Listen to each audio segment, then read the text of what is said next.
Well, hello, everybody. Thank you for tuning in to another Self-Publishing Insiders from Draft to Digital. Welcome to the new year. I think we did have a podcast or a live stream earlier in the year. So I guess I already did the whole welcome thing, but hey, welcome anyway. So now two people you haven't been able to say hello to from the D2D team are Nick Thacker and Mark Leslie Lefebvre. Hey guys, welcome to 2022. Well, thank you. I didn't feel like it was 2022 yet until Kevin Tumlinson welcomed me into it. So now I can breathe. I held back. Now we're here. Thanks for waking me up to join. Wow, 20 days in already. Where have I been? I know. I've been kind of counting back. You know, we're dealing with a lot of house related stuff. My time disappears. Basically, I wake up in the morning, and just about the time I have finished, logging in, it's time for me to go to bed. So that's the kind of days I've been having. But 2022. So, we are, one thing that we should tell people, I haven't done anything around this yet, but this is actually D2D's birth year or birthday year, 10-year birthday. I'll get it right. 10-year anniversary as of 2022. So we're going to be doing some things around that coming up over the next month or so. But that's pretty exciting. But that's the past. What we're here to talk about right now are trends for the future for the self-publishing industry. And Nick, you had actually suggested this topic because you found a couple of blog posts. And we can definitely go through some of what's in there. Mark was a contributor to one of those. So we're going to expect him to answer all the questions by himself. I recommended it because I love talking about the future because nobody can tell me I'm wrong. True. Not immediately. Yeah. Exactly. But by that time, enough time has passed. They've forgotten that I lied to them 10 years ago. So nobody can call me out on my predictions. Jetpacks and flying cars for all. Right. Well, just so everyone's clear, feel free to ask us anything during this entire broadcast. If you're listening to us in the podcast, you can still ask us questions wherever you found this episode, Facebook, YouTube, podcast player of your choice, or right there on the Draft to Digital blog at drafttodigital.com. So ask us anything. We'll answer everything we can as we can. And let's jump into it. So, Nick, since you were the one who talked me into this one, why don't you start? First of all, what was this article you found? You want to talk about that for a minute? Yeah. So this was an article that I covered on another podcast that I'm on, and I saw a name here that I recognized, and it was Mark Leslie Lefebvre. And I thought, well, dang it, I know that guy, and I bet we could probably have a good conversation with old Kevin Tumlinson about the future of publishing, specifically self-publishing, but generally publishing trends, right, is what this article is titled. It's over on Written Word Media, who are the friendly folks behind, now I'm drawing a blank. They're the Free Booksy and Bargain Booksy folks, yes, which I know and love. But they've got a list of 8 things here that they say are the top trends for 2022. We can go through those one at a time if we want. We can talk about random stuff. I just wanted to start with a question for you, Mark. And I don't want this to sound defensive at all because it's not. I'm just really curious. I'm reading this article and I've read it a few times now, and there's not really any data in it. These are the opinions of like you and Brian Cohen and all that. I'm curious, is there somewhere we can find the data on this stuff? Like, is there somewhere that says, hey, like for example, direct sales are going to grow is the first thing.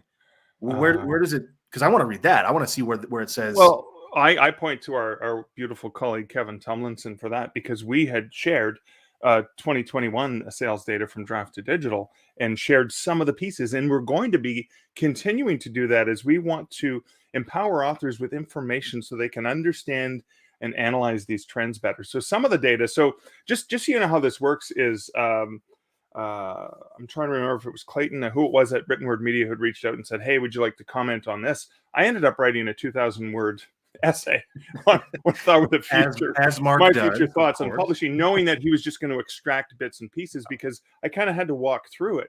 And when I was doing that, I was looking at some of our sales history to get that. Now, so the data on direct sales is a difficult one to measure because and this is the problem we have when we look at ebook sales and the growth of ebooks compared to print books and all that, is there's no real systems that cross compare.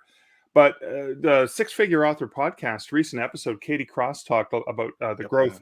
And through my own experience working with Joanna Penn on the Relaxed Author in 2021, I saw evidence that, holy crap, that the direct sales, we did well on all the platforms with all the regular usual suspects, but the direct sales on the Relaxed Author were amazing.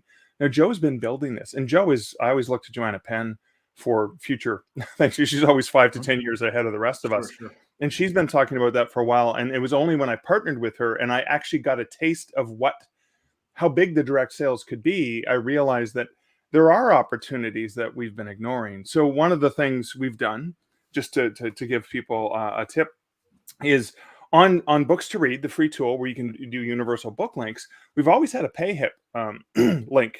So authors who are selling direct, usually PayHip and BookFunnel, you kind of merge them, and then everything's taken care of for you: the credit card processing and the delivery and the customer service. Yeah. And that's a great tool. We are, as we speak, rolling into production. You're hearing it here first, my friends. And this, again, is thanks to Joanna Penn, who first reached out, amongst other authors, to say, hey, I've got direct sales of my audiobook through Findaway Voices Authors Direct. You could always do, but she also had other ways to sell audiobook links and direct print book links.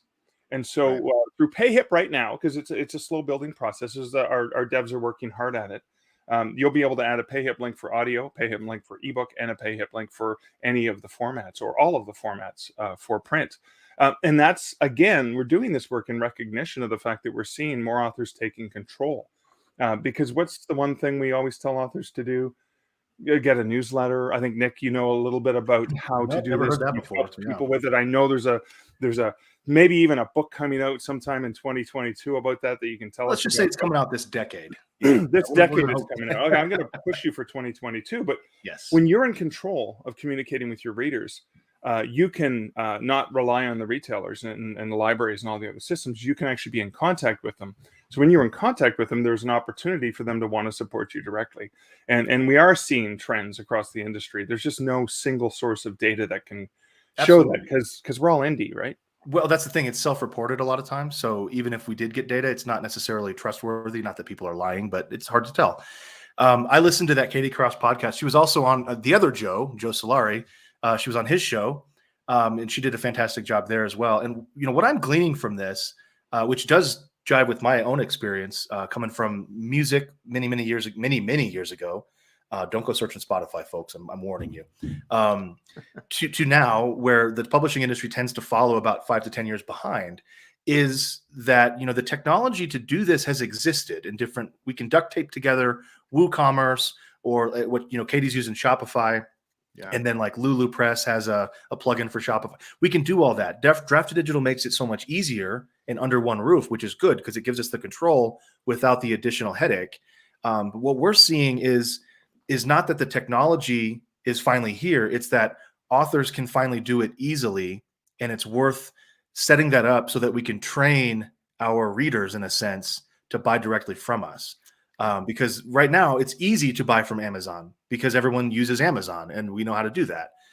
If you can start getting that mailing list of yours to go to your website and buy something from you, even if it's just, here's something for free, but I want you to go through the checkout process.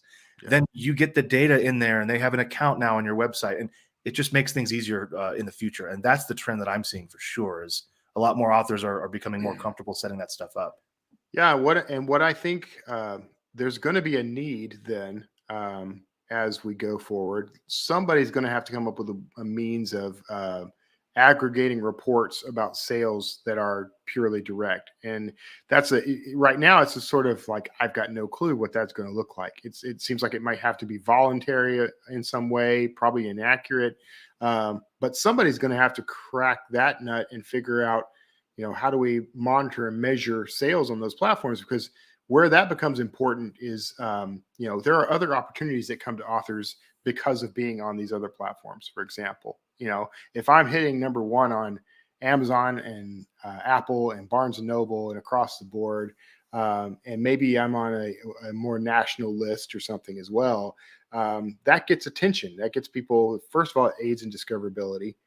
Second of all, it might get the attention of somebody who wants to leverage your IP for something else, like a Netflix series or, a movie or something along those lines. Or maybe they just want to get your foreign distribution rights. So eventually somebody's going to have to crack, how do we aggregate data from the direct sales in order to benefit the author market? Do either of you have a solution to that already?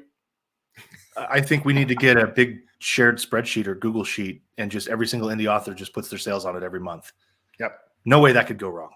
No way that can go wrong. Yeah. Well, I mean, so ScribeCount added because I'm a subscriber to that. So they aggregate my draft to digital sales from the various direct platforms that I'm on, and they all come into a central repository. They built the ability to show, like, you can manually input or enter your direct sales. So again, there's still some platforms that they're not reporting on, and none of my traditional sales are there. So I'm waiting for the ability to use that tool to save me the time. Now, again, ScribeCount does not collect the data, it does not store the data. So they don't have the means, based on their terms of use, they don't have the means to actually report on that. But that's something that I think could be done, maybe with an author saying, I'm allowing you to share as part of an aggregate what the direct sales of my books are compared to the percentage of the other platforms, so you can blend it and share it. I would be willing to participate as an author, because I love, I'm sorry, but when I'm getting stuff ready for my accountant from the end of the year, I love just pulling a report from ScribeCount, but now I still have to go and add a whole bunch of other things. I want to be able to have all those things there, because they make a nice, pretty chart for me. Well, now, from what I've seen, he does have he's added the ability, and by the way, shout out to Randy. Hi there. He has added the ability to add outside sources, right? Oh yeah, you can add sales from other sources. But the challenge I'm running into right now is they have to pull my titles from Amazon, Kobo, Draft to Digital, Apple, Nook, any of the places they pull from. My traditionally published titles are not in those platforms. So any sales I had, or even, for example, with the Relaxed Author, that's in Joanna Penn's Draft to Digital bucket. And so it's not in my account. So that title doesn't appear. Right. So I couldn't even I could manually put in my direct sales. I could put in sales that we received from Story Bundle, for example, or any of the other places that are outside the regular suspects. But that's something that I know they're working on. I keep poking Randall about, hey, I want to be able to add my trad pub in there so I can get a real percentage of, what percentage is this for me in business. Yeah. Before we get too much further, we've had a couple of questions pop in, so let's get those. And by the way, shout out to the StreamYard folks. This is the first time I've actually used it. It's been around for a while, but now I can actually tag the comments. That's pretty handy. Them for later. Star them. So this one comes from some guy named Kevin Eikenberry. We can probably just ignore that then. Move on. It's not gonna... Hey, Kevin.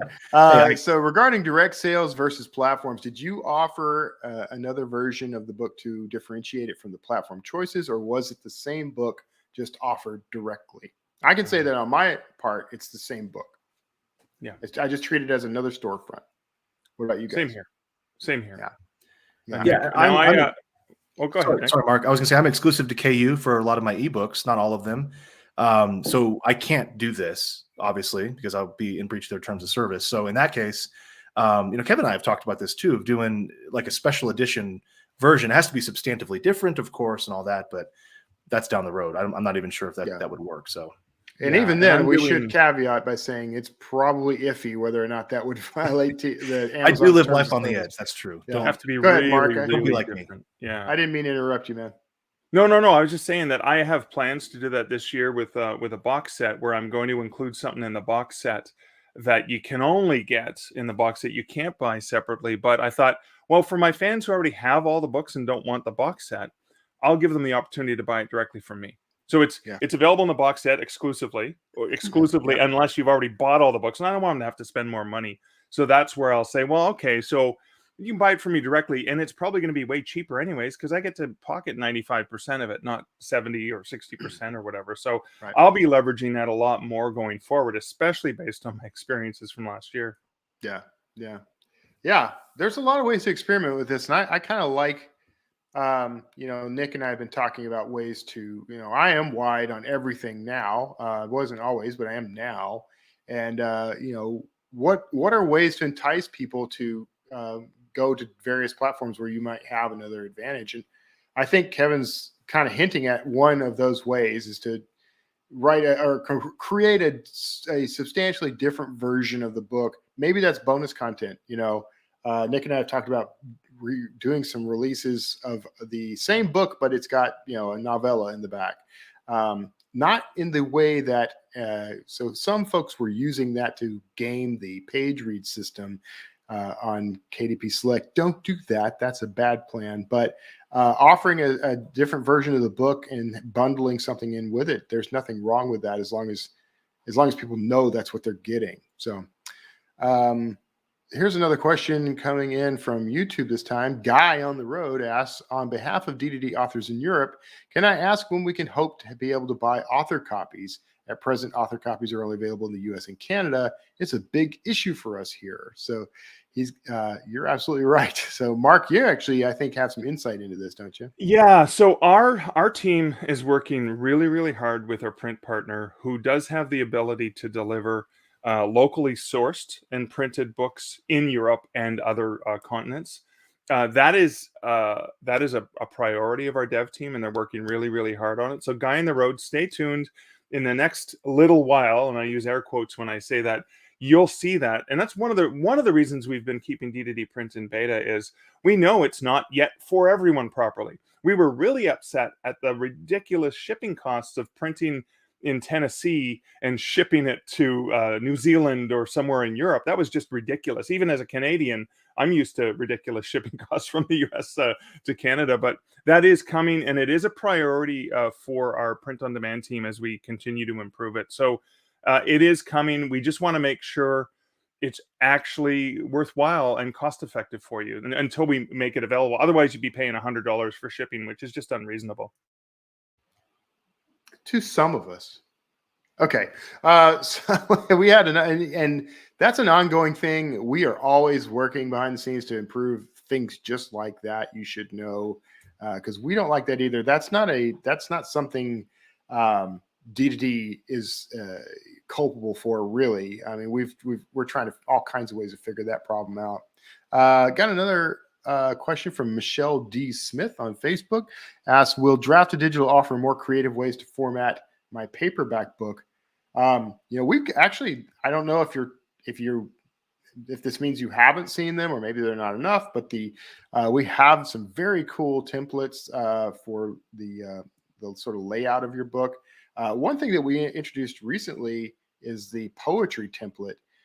So you've got a little more functionality there, and that actually will allow you to format in stanzas, where that was kind of an awkward thing before. But I say that to say this: we are, again, working behind the scenes constantly to try to improve and update and add to all these various things. And we got a lot of stuff that's on the board.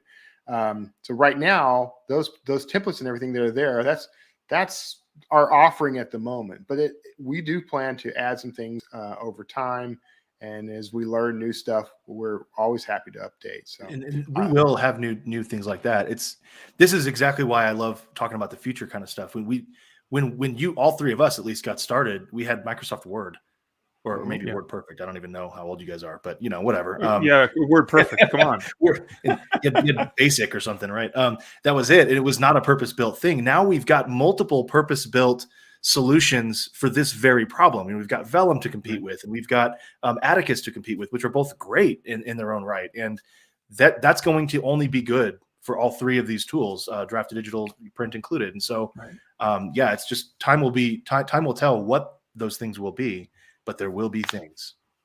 I saw Michelle did a follow-up comment was, I'll have to check it out. I did the basic one originally and wasn't really happy with it. So Michelle, just to let you know, we have improved it significantly. Even that automated cover wrap, which used to be very non-adjustable, we've added the ability to change the font size, move things around, even add your own imprint for the spine, for example, if you wanted to have that appear there. And that's based, Michelle, on requests from authors like you. So if you see something that you're not happy with and you say, I really wish I could do this, please email support@draft2digital.com. We do pay attention. We do talk through these things, and we do prioritize it if these are requests that come in from our authors. So please ask what you're not seeing. Please ask for what you're not seeing. Right. What's the name? I can't. It's a colophon. Colophon. Right? Yeah. Colophon. Yeah. Which reminds me, I'm 52. I've got to go get mine checked. Yes. Have your colophon checked regularly. A public health service from Draft to Digital. I'm glad to see questions coming in, so please keep them coming. This one is from, and I apologize if I pronounce it wrong, Dorothy, but Dorothy Zemock. One of those two, I'm almost positive. So will D2D accept shorter paperback books in the future? She's probably like, no, it's Dorothy. It's like, it's Smith. Yeah, come on, it's Dorothy. That's how we pronounce it in Canada. Yeah, shorter paperback books. So the problem there is that's an actual limitation from the printer, not from D2D. And you're going to find that the page length is pretty much set, across the board, no matter where you go. Well, with one exception, if I can interrupt, Kevin. Sure, no, interrupt. That was the current limit that we still have in place was based on the limit based on our first print partner.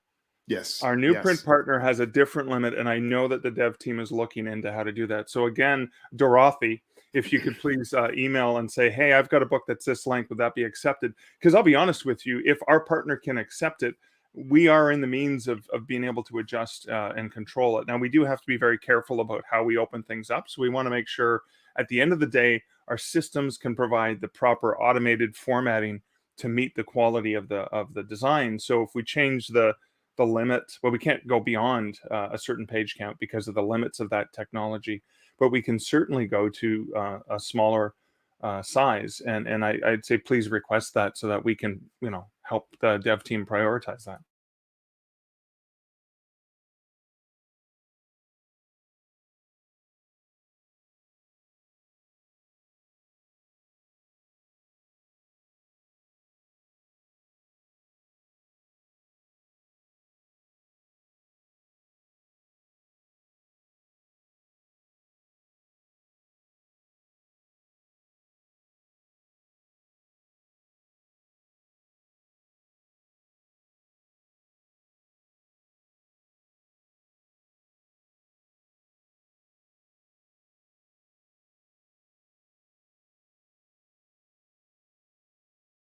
So how long have I been talking to myself? Well, I thought I was having a tech issue. I see Nick dropped off because he probably thought he was having a tech issue, and no one else was saying anything. So I'm like, I just can't hear Kevin. What's going on?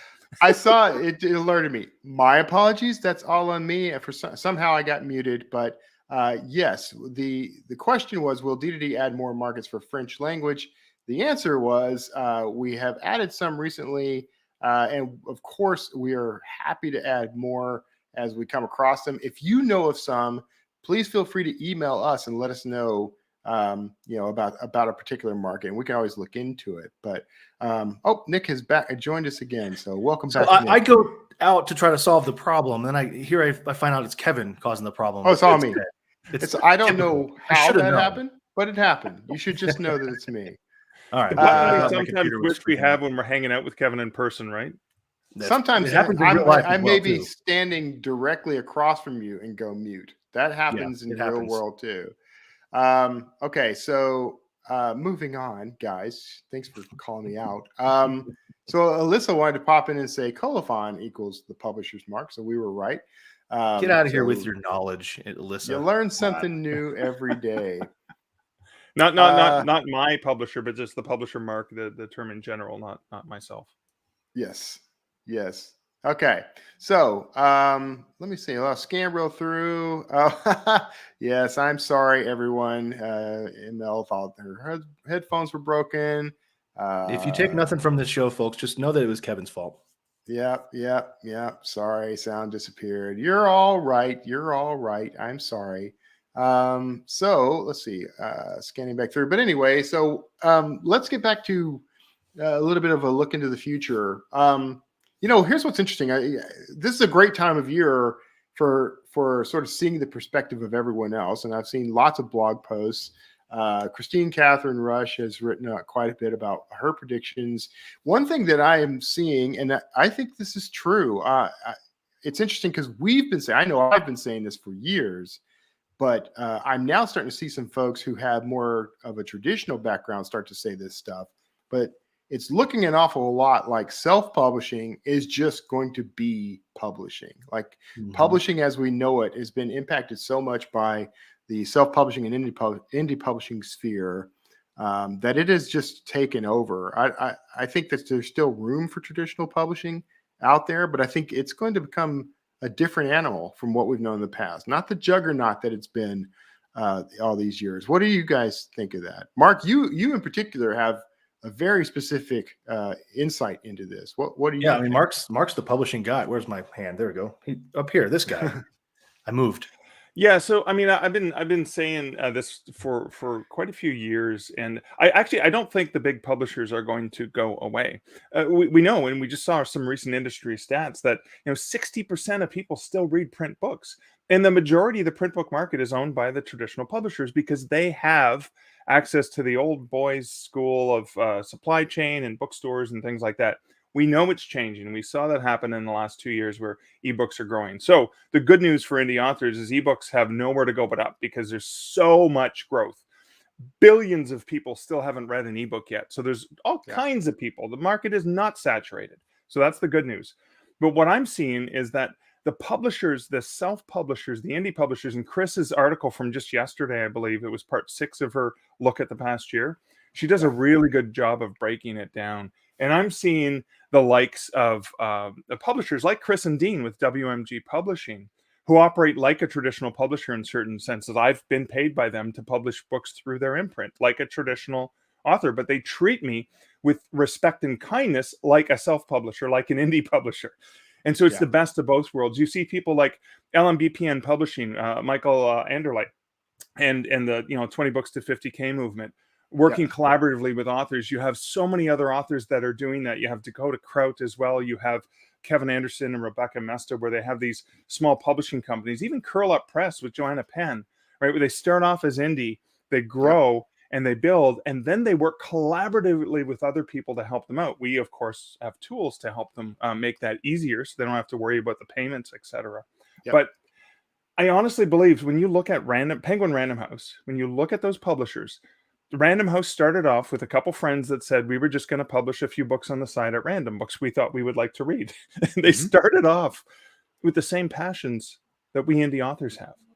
Their love for story, their ability to say, hey, I can do this. I want to put these books in the world and make the world a better place. And that's what indie authors do. So we're leveraging technology in the last 10 years or so to build these little empires in a more digital, more friendly way, and actually reach more people than print could ever possibly reach. Yeah. So that, as Chris says, and as we've been talking about, the indie publishers of today are going to become the big publishers of tomorrow, sitting right alongside those major conglomerates. But they don't have to have an office in New York. And just trivial fact, the reason the offices are in New York is because they all wanted to be there when the monthly stories from Dickens came in, because copyright laws were so lax back then that whoever got it first could just publish it without having to pay anyone. And so, I mean, ironically, they were all pirates. So that's why they're all in New York publishing. So, but we don't have to have an office in New York. We can have the portable office from our laptop, as Chris even talks about in that great article. Yeah, she quoted she quoted someone about an empire on your laptop. Scott. Exactly. Yeah. So, and I thought that was a brilliant turn of phrase, really, because that's really what is happening. We have at Draft to Digital, and we have an office space, and we have offices and multiple users and that sort of thing. But when it really comes down to it, it's a digital space.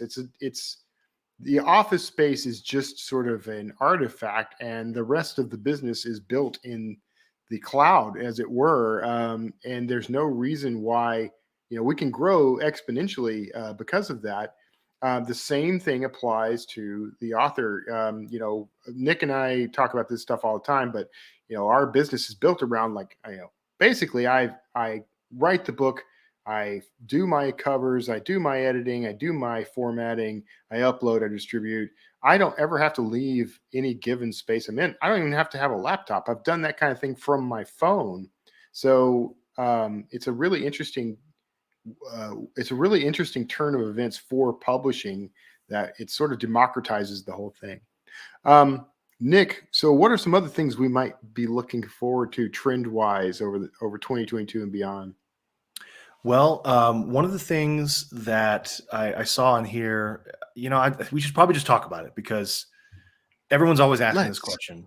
But this NFT stuff, what is it? Is it something we need to focus on? Do we need to care as authors? Is it going to be part of our life? I definitely want to hear your thoughts on it. My thoughts are very, maybe they're not simple, but we can get into what it is if we want to. But, assuming you know what an NFT is, it's something I think of as similar to what the internet was in the early 90s, mid 90s, where it may not be quite as invasive as the internet is now. But NFTs, specifically the blockchain technology that these things operate on, is going to be the way things work in the future. And what I mean by that is it essentially, an NFT is a contract, and it's a contract that is sort of self-regulatory. We don't need humans to go look at which side is upholding their end of the bargain or not, and then sue them and all that. So it's really cool in that way because, for example, we could sell a book to somebody and say, you own this outright. You also have permission to resell this. Even though it's my book and I wrote it, you can resell, you can own this and sell it. And that contract that NFT lives on will pay me 10% every time every time it gets sold to somebody for whatever the price is that you determine. So that's just one example of many. So I think what we're going to see is, again, this is why I liken it to the internet of the 90s. It was the wild, wild west. Everybody had a website. Very few people knew what to do with them. Very few people figured out how to do things with them. I'm thinking pets.com, right? Early Toys R Us website debacle with Amazon. NFTs are the same way. They look crazy and weird and chaotic now. Give it 10 years, we're all of a sudden going to go, that's a really cool idea for an NFT. That makes perfect sense. So don't necessarily go out and get NFTs for all your books at this point, is my advice. Yeah. But just pay attention. Just read some articles every few months and see where we're going with the technology, because it's pretty cool. It's pretty cool. I have to say, I feel like one direction for NFTs, pardon me, as one service or setup or system in our world that is in desperate need of an overhaul is copyright and intellectual property. And the potential that I see for NFTs is that this is a way to overhaul that entire system and maintain the ownership, even to the point of it being part of the contract negotiations. Even if you're a traditional author, I could see, this is how you, let's just put it out there. There's been a whole, if you're familiar with the hashtag Disney must pay, there were several authors, including one of my favorites, Alan Dean Foster. When Disney bought certain properties like Star Wars and the Aliens franchise, bought Fox and stuff like that, there were authors who were writing books in those universes who suddenly weren't getting paid for sales of those books. And, the claim was that, Disney bought the property, but not the liability. And so that's been challenged again and again, and there's some headway being made there. But, think about that in terms of something like an NFT, where if I create the book and I've contracted with you to distribute it, I can guarantee my share of that book no matter who buys it later. And that's a way to safeguard my rights and my ownership. So that's one way that I could see NFTs working. I'm still scared of it because I'm a Gen Xer and nearly 50. So it scares me, but I'm interested in it and I want to see more about it. Mark, did you want to weigh in on that?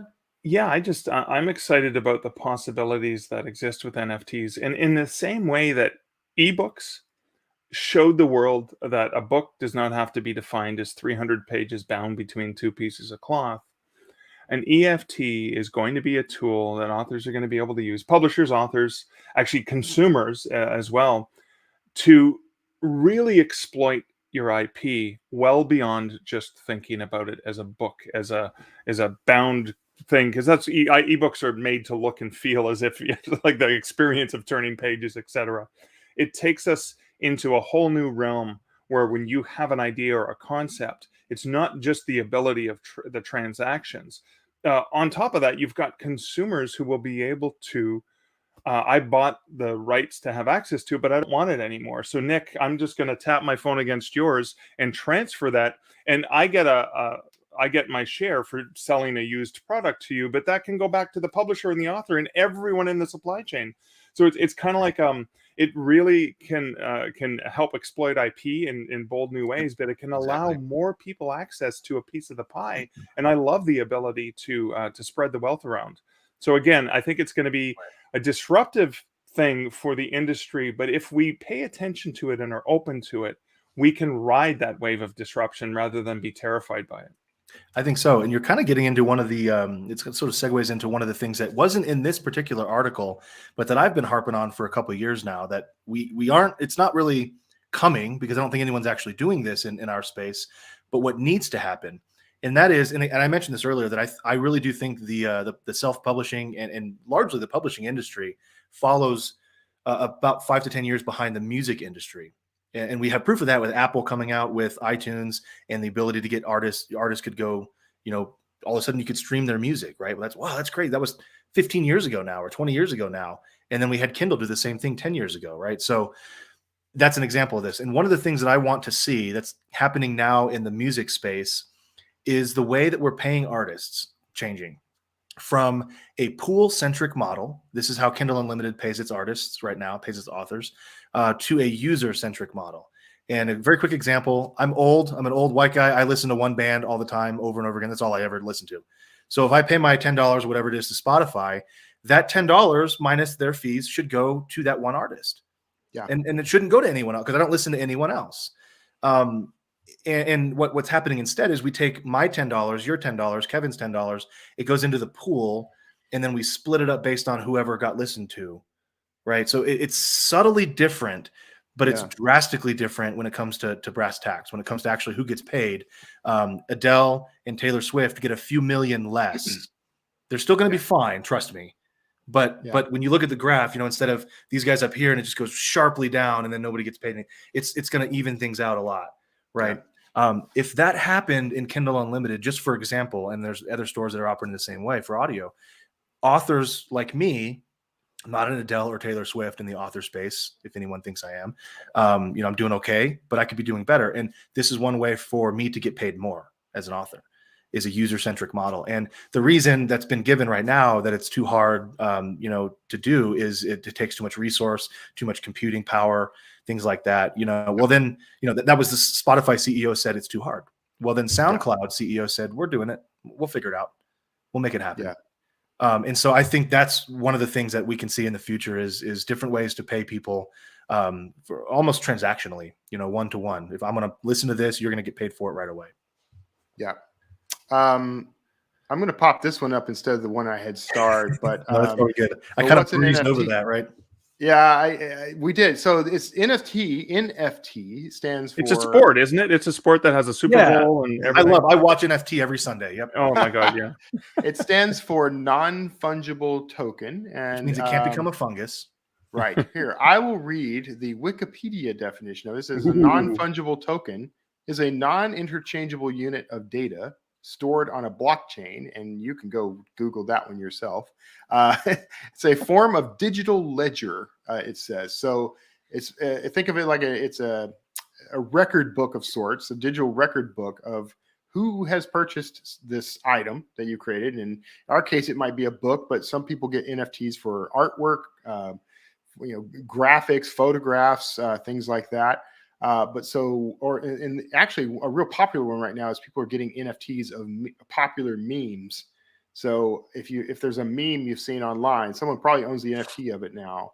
And what it does is track the ownership of this thing as it moves around out there, and then who's paid what, who gets what. It kind of keeps track of it for you. Nick, go ahead. Correct me on all that. It was good. It was good. The NFT is the thing that you're transacting, and the reason it's called non-fungible is it's not money. It's not interchangeable like cash. Right. It's an object. It's a digital object in this case, but it's an object. If I've had this gummy bear that I can sell to you, that's a thing. This isn't money, so it's non-fungible, and you could call it a token if we're negotiating it. Yeah. What the NFT lives on is what I was talking about being the important part of the future, and that's the blockchain, which is the decentralized ledger, the accounting of who owns what and when and for how much. Now, we can write a contract between the three of us right now, but we'll need lawyers to argue with your lawyers on who needs to pay each other what if we start arguing about it. We need humans. We need more resources in order to make sure that these contracts are being adhered to. And if not, who owes what, when, and how, and all that stuff. And that takes time, money, energy. NFTs, specifically, again, on the blockchain, and whatever blockchain that is, if it's, Ethereum, which is a common one, allows us to do these kind of transactions without needing those resources like humans, to get involved. So you and I can have a contract between each other, and we don't have to worry that you're going to screw me over, because the NFT, it's digital. It's whatever happens in that, and it doesn't happen. If something doesn't work the right way, then it's going to, the contract will see itself play out, essentially, is a good way to think of it. Yeah. So there's a lot of potential there to, particularly in our world, in the publishing world, there's a lot of potential there to use NFTs for all kinds of things that were problematic and expensive for authors in the past. An example is digital rights management, right? Like right now we have DRM, and I never turn it on, because if someone wants to pirate my books, they can take off the DRM with software, and it's not that hard. They can not in go ahead, but they can, as in they're capable of doing it, whether you put DRM or not. All DRM really is kind of an annoyance, but it also implies that I don't actually own that content when I buy it. With an NFT, you don't have to worry about DRM, because the book lives with the contract. It's one and the same thing. And so if somebody purchases my book and that book is an NFT, I don't have to worry about DRM, because that contract will make sure that I get paid, as long as it's sold the right way. And again, piracy will still be a thing. I'm not saying that it's going to solve that problem, but it does solve a lot of other problems that DRM brings in. And for example. Yes. Okay. So we're getting close to wrapping up. Let's hop into something that's not NFT. What are some other predictions we have? In 2022 is the year ahead, but even beyond, is there anything that we should be alert for? Well, I want to ask Mark about one, if that's okay. I'm okay with it. Book talk. Book talk. And largely TikTok. What do you think? What are your thoughts on TikTok? Is this something we need to get involved with, Mark? Because I may or may not have evidence that you are involved with Book Talk. That you have made videos of yourself. Yeah, like anything, like any social media or any first at the gate of the 1%ers who get there early. Yes, it can be a beautiful thing. I think people are hyping it up as a magic bullet, and that disturbs me more than anything. There are no magic bullets. There's nothing but a lot of hard work, dedication, persistence, and keeping at it. So Book Talk is yet another tool and yet another community that you can engage in or participate in. I have not had any huge successes using TikTok to sell books, but what I have done is I've had huge successes in establishing a community of people that I can entertain, and a very small percentage of them have gone on to think, wow, he's entertaining, his books are interesting. I have also invested, instead of in some ads, I've invested in shipping hardcovers, like expensive, beautiful books, to book talkers, to have them go on and demonstrate my books or do reviews on it. Now, I haven't gotten to the book talker that has Oprah-like following and suddenly the book becomes a bestseller, but I have sold, substantially more because of that. I don't think it's a magic bullet, and I don't think any social media is a magic bullet, but I would advise to authors. I have fun. We have a great, if you're listening, we have a great TikTok presence, Draft to Digital, where Alyssa and Alexis are doing a lot of really great content and sharing insights and all kinds of fun stuff. And that's just being part of the community. And really, it's just another way so we can reach out and connect with authors and even find other authors and go, wow, you're doing something really cool. So that's what I think TikTok's for. What do you guys think about it? Well, do you think even old guys like me can have a place on TikTok? Because I'm way older than you. I see much. Oh yeah, there's lots of us old folks on there. Hey man, I'm 75 years old. This is just clean living, okay?